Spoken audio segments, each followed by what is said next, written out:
বিরতির পর স্বাগত। বাংলাদেশে কি এবার কালো মেঘ ধেয়ে আসছে? কারণ বড়সড় অশনি সংকেত কি এবার আসছে বাংলাদেশে, এমনটাই কিন্তু জল্পনা কল্পনা উঠে আসছে। কারণ বৃহস্পতিবার মার্কিন সেনা প্রতিনিধিরা ঢাকা সফরে আসছেন, আর তার আগেই ঢাকার রাজপথ দখল নিল বাংলাদেশ সেনা।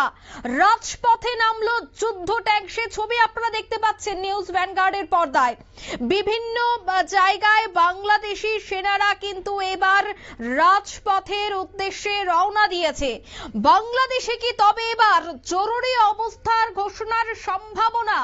জল্পনা কল্পনা কিন্তু বাড়তেই চলেছে। বাংলাদেশে জরুরি অবস্থা ঘোষণার সম্ভাবনার জল্পনা কল্পনা কিন্তু রীতিমতো বাড়তে শুরু করেছে। একদিকে বৃহস্পতিবার অর্থাৎ আগামীকাল মার্কিন সেনা প্রতিনিধিরা ঢাকা সফরে আসছেন, কিন্তু তার আগেই দেখা গেল বাংলাদেশের রাজপথে নামলো সেনারা। সেনাদের রাজপথে নেমে দেখা যাচ্ছে গোটা ঢাকা তারা দখল করে এবং বাংলাদেশের সেনা ঢাকার রাজপথের উদ্দেশ্যে রওনা হয়েছেন। বৃহস্পতিবার মার্কিন সেনা প্রতিনিধিদের ঢাকা সফরের আগে ঢাকার রাজপথ দখল, এই সমস্ত বিষয়গুলিকে কেন্দ্র করে কিন্তু জল্পনা কল্পনার অন্ত নেই। তবে কি বাংলাদেশে জরুরি অবস্থা ঘোষণার সম্ভাবনা? এমনটাই কিন্তু বারবার উঠে আসছে। তবে সেই বিষয়ে এবং এই যে প্রতিনিয়ত বাংলাদেশে রীতিমতো দ্বন্দ্ব, বিভিন্ন জায়গায় ক্ষোভ বিক্ষোভ এবং বিভিন্ন জায়গায় হামলা হুজ্জতির মতো ঘটনা, সেই সমস্ত বিষয়ে কিন্তু এবার উদ্বেগ প্রকাশ করেছেন বাংলাদেশের খোদ সেনা প্রধান জেনারেল ওয়াকারুজ্জামান। ঠিক তিনি কি বলেছেন কোট আনকোট শোনাচ্ছি আপনাদের। আমি আপনাদের সতর্ক করে দিচ্ছি, আপনারা যদি নিজেদের মধ্যে ভেদাভেদ ভুলে একসাথে কাজ না করতে পারেন, নিজেরা যদি কাদা ছোড়াছুড়ি করেন, মারামারি কাটাকাটি করেন, এই দেশ এবং জাতির স্বাধীনতা সার্বভৌমত্ব বিপন্ন হবে। আমি আজকে বলে দিলাম, নাইলে আপনারা বলবেন যে আমি আপনাদের সতর্ক করিনি। আমি সতর্ক করে দিচ্ছি আপনাদের। আমার অন্য কোনো আকাঙ্ক্ষা নাই, আমার একটাই আকাঙ্ক্ষা, দেশ এবং জাতিটাকে একটা সুন্দর জায়গায় রেখে ছুটি করা। I had enough. Was last 7-8 months I had enough. আমি চাই দেশ এবং জাতিকে একটা সুন্দর জায়গায় রেখে আমরা সেনানিবাসে ফেরত আসবো। আরেকটা জরুরি, আপনারা শুনলেন সেনা তার বক্তব্য বা সেনা প্রধান তিনি কিন্তু রীতিমতো সতর্কতা জানিয়ে দিয়েছেন। তিনি প্রত্যেককে সতর্ক হওয়ার কথা বললেন। সে বিষয়ে আমি আরো বিস্তারিত জানবো। টেলিফোন লাইনে যুক্ত হয়ে গেছে বার্তা সম্পাদক দেবব্রত চক্রবর্তী। দেবব্রত দা, বাংলাদেশে জরুরি অবস্থা ঘোষণার সম্ভাবনার জল্পনা কল্পনা এবার বাড়তে শুরু করেছে। হাসিনা সরকারের পতনের পর যেভাবে হামলা হুজ্জতির মতো ঘটনা, এক প্রকার অশান্তি ছেয়ে গেছে গোটা বাংলাদেশে, এবার কি জরুরি অবস্থা জারি হতে পারে? জল্পনা কল্পনা কি তাই বলছে? কি জানতে পারছো? দেখো অঙ্কিতা, গত 5 আগস্ট বাংলাদেশের তৎকালীন প্রধানমন্ত্রী দেশ ত্যাগের পর গোটা দেশে যে পরিস্থিতি কায়েম হয়েছে তার যতভাবে নিন্দা করা যায় এ কম পড়ে যাবে। মানুষ মরছে, বিশেষ করে সনাতনী ধর্মাবলম্বীদের উপর চলছে অকথ্য নির্যাতন, হত্যা, ধর্ষণ, মন্দির পুড়িয়ে দেওয়া, এরকম ন্যাক্কারজনক ঘটনা, রীতিমতো উচ্ছৃঙ্খল পরিস্থিতি। আর বর্তমান যিনি তত্ত্বাবধায়ক সরকারের প্রধান রয়েছেন মোহাম্মদ ইউনূস, তিনি কিন্তু এই পরিস্থিতি সামলাতে রীতিমতো ব্যর্থ। গোটা বিশ্ব জুড়ে এই ঘটনায় আলোড়ন তৈরি হয়েছে। এই অবস্থায় যখন বাংলাদেশের মানুষ রীতিমতো বিপর্যস্ত পরিস্থিতির সম্মুখীন, এই অবস্থায় বৃহস্পতিবার বাংলাদেশ সফরে আসছে তোমার মার্কিন সেনা প্রতিনিধি দল। আর এই সেনা প্রতিনিধি দল আসাকে কেন্দ্র করে কিন্তু গোটা বাংলাদেশ এবং রাজধানী ঢাকায় একটা জল্পনা কল্পনা শুরু হয়েছে এবং মনে করা হচ্ছে সম্ভবত আজকে রাতের মধ্যেই বাংলাদেশে জরুরি অবস্থা ঘোষণা করতে পারেন সেনা প্রধান। এবং এর একটা বিশেষ কারণও রয়েছে। 2 দিন আগে বাংলাদেশ সেনার উচ্চপদস্থ কর্তাদের নিয়ে সেনা প্রধান এক জরুরি বৈঠক করেন। এই বৈঠকের পর কিন্তু বিভিন্ন রাজনৈতিক দলের নেতৃত্বকে রীতিমতো তিনি হুঁশিয়ার করে দেন, সাবধান করে দেন যে কোনো অবস্থাতেই কোনো উচ্ছৃঙ্খলতা বরদাস্ত করা হবে না, এবং যদি উনি জরুরি কোনো উপযুক্ত পদক্ষেপ গ্রহণ করেন তখন যেন তাকে দোষারোপ না করা হয়। এ ব্যাপারে কিন্তু তিনি হুঁশিয়ারি দিয়েছেন। এই হুঁশিয়ারির পর বিশেষ করে বিষয়টি তাৎপর্যপূর্ণ বলে মনে করা হচ্ছে। আর এর মধ্যে তোমার বাংলাদেশের যিনি প্রধান উপদেষ্টা রয়েছেন অন্তর্বর্তী সরকারের মোহাম্মদ ইউনূস, তার এই হঠাৎ করে চীন সফরকে কেন্দ্র করেও কিন্তু একটা নতুন জল্পনা কল্পনা শুরু হয়েছে।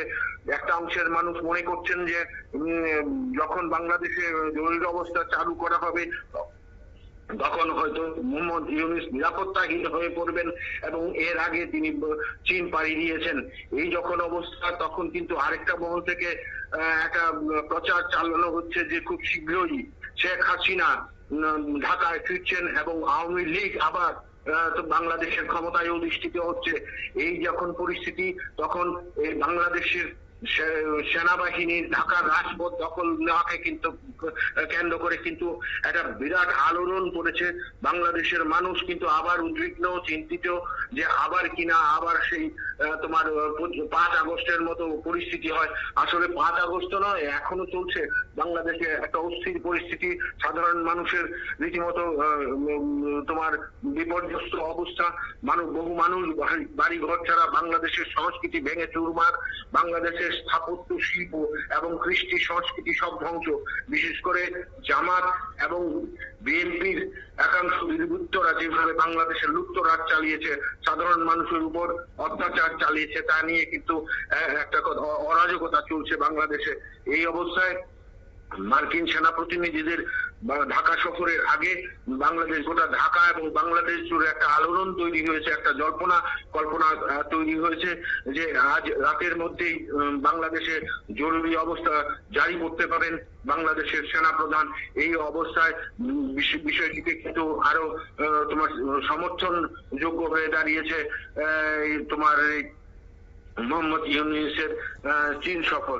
এবং এই মধ্যে আবারও বলছি, এই সফরের মধ্যে, এই জল্পনা কল্পনার মধ্যে আরেকটা বিশেষ ব্যাপার যোগ হয়েছে যে শীঘ্রই নাকি ঢাকায় ফিরছেন শেখ হাসিনা, এবং তিনি তার আওয়ামী লীগকে পুনরায় তিনি ক্ষমতায় অধিষ্ঠিত করছেন বলেও কিন্তু রাজনৈতিক মহল এবং বাংলাদেশের একটা অংশ জোর প্রচার চালিয়েছে। বিষয় আমরা সেদিকে নজর রাখছি। আমরা দর্শক শ্রোতা সাধারণ বন্ধুদের কাছে বিষয়টি অবশ্যই সময়ে সময়ে তুলে ধরার চেষ্টা করব। এই বিষয় নিয়ে কিন্তু গোটা বাংলাদেশ জুড়ে এখন একটা আলোড়ন পড়েছে, চাপা চাঞ্চল্য রয়েছে, সাধারণ মানুষের মধ্যে জল্পনা কল্পনা রয়েছে কি হয় এই অবস্থায় কি ব্যবস্থা গ্রহণ করে বাংলাদেশ সেনা, এই এখন লক্ষণীয় বিষয়। অঙ্কিতা, ধন্যবাদ তোমাকে। অর্থাৎ বাংলাদেশে জরুরি অবস্থা ঘোষণার সম্ভাবনা, জল্পনা কল্পনা কিন্তু বাড়তেই চলেছে। তবে আমি আরো একবার আপনাদের শোনাবো সেনা প্রধান জেনারেল ওয়াকারুজ্জামান ঠিক তিনি কি বলেছেন। করিনি, আমি আপনাদের সতর্ক করে দিচ্ছি, আপনারা যদি নিজেদের মধ্যে ভেদাভেদ ভুলে একসাথে কাজ না করতে পারেন, নিজেরা যদি কাদা ছোড়াছুড়ি করেন, মারামারি কাটাকাটি করেন, এই দেশ এবং জাতির স্বাধীনতা সার্বভৌমত্ব বিপন্ন হবে। আমি আজকে বলে দিলাম, নাইলে আপনারা বলবেন যে আমি আপনাদের সতর্ক করিনি। আপনারা শুনলেন বাংলাদেশের সেনা প্রধানের বক্তব্য। আমি সে বিষয়ে আরো বিস্তারিত জানবো। টেলিফোন লাইনে এই মুহূর্তে যুক্ত হয়ে গেছে বাংলাদেশ থেকে সাংবাদিক খালিদ হোসেন। খালিদ, আগামীকাল মার্কিন সেনা প্রতিনিধিরা ঢাকা সফর করবে এবং তার মধ্যেই ইউনূস তিনি চীন সফরে যাচ্ছেন, কিন্তু হঠাৎই যে খবর উঠে আসছে যে বাংলাদেশের ঢাকায় রাজপথে নেমেছে সেনা, এবং এই যে সেনারা হঠাৎ করে বাংলাদেশের রাজপথে নামা, এর পেছনে কি কারণ রয়েছে?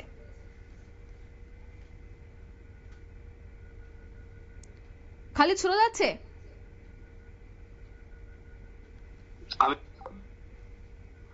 যান্ত্রিক গোলযোগের জন্য যোগাযোগ আমাদের বিচ্ছিন্ন হয়ে গেছে। আমি আবারও চেষ্টা করব বাংলাদেশের সাংবাদিক খালিদ হোসেনের সাথে যুক্ত হওয়ার। খালিদ শোনা যাচ্ছে? হ্যাঁ হ্যাঁ শুনছি। ঠিক সেনা আধিকারিকরা হঠাৎই এই ঢাকায় রাজপথে নামলো এবং আগামীকাল আমেরিকা থেকে প্রতিনিধি দল আসছে, কি জানতে পারছো?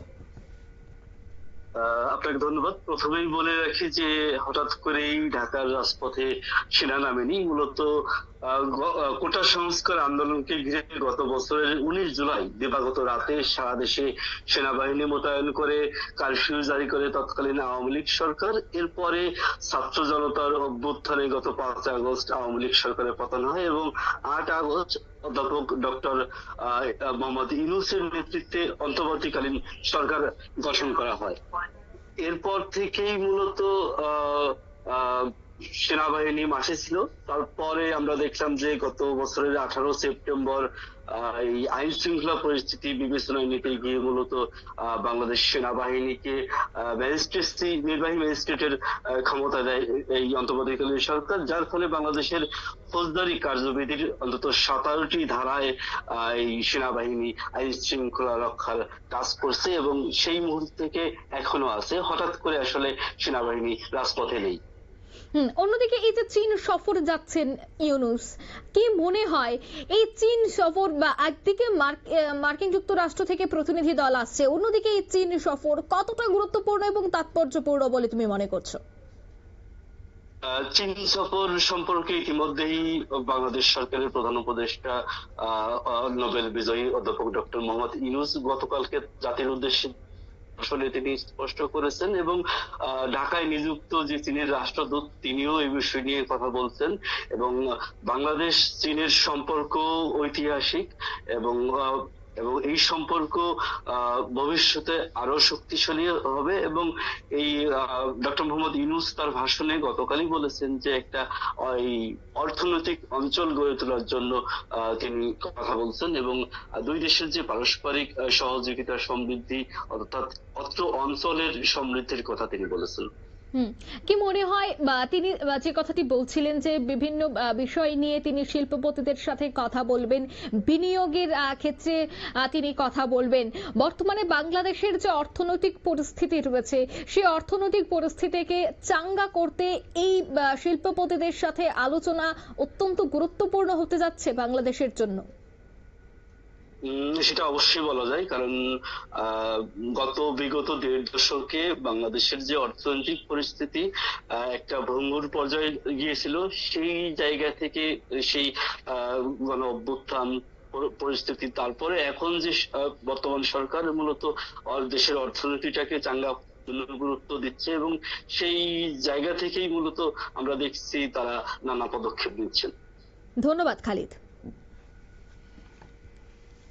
অর্থাৎ বৃহস্পতিবার আসছেন মার্কিন যুক্তরাষ্ট্র থেকে বিশেষ প্রতিনিধি দল, কিন্তু তার মধ্যেই হঠাৎই দেখা গেল যে সেনা এবার রাজপথে, ঢাকার রাজপথে নেমেছে। তা নিয়ে কিন্তু জল্পনা কল্পনার অন্ত ছিল না, কারণ মার্কিন সেনা প্রতিনিধিদের এই ঢাকা সফর, তার আগে কেন এই রাজপথ দখল বাংলাদেশ সেনার, তবে কি সেই বিষয়টাকে কেন্দ্র করে জরুরি অবস্থা ঘোষণার সম্ভাবনা রয়েছে?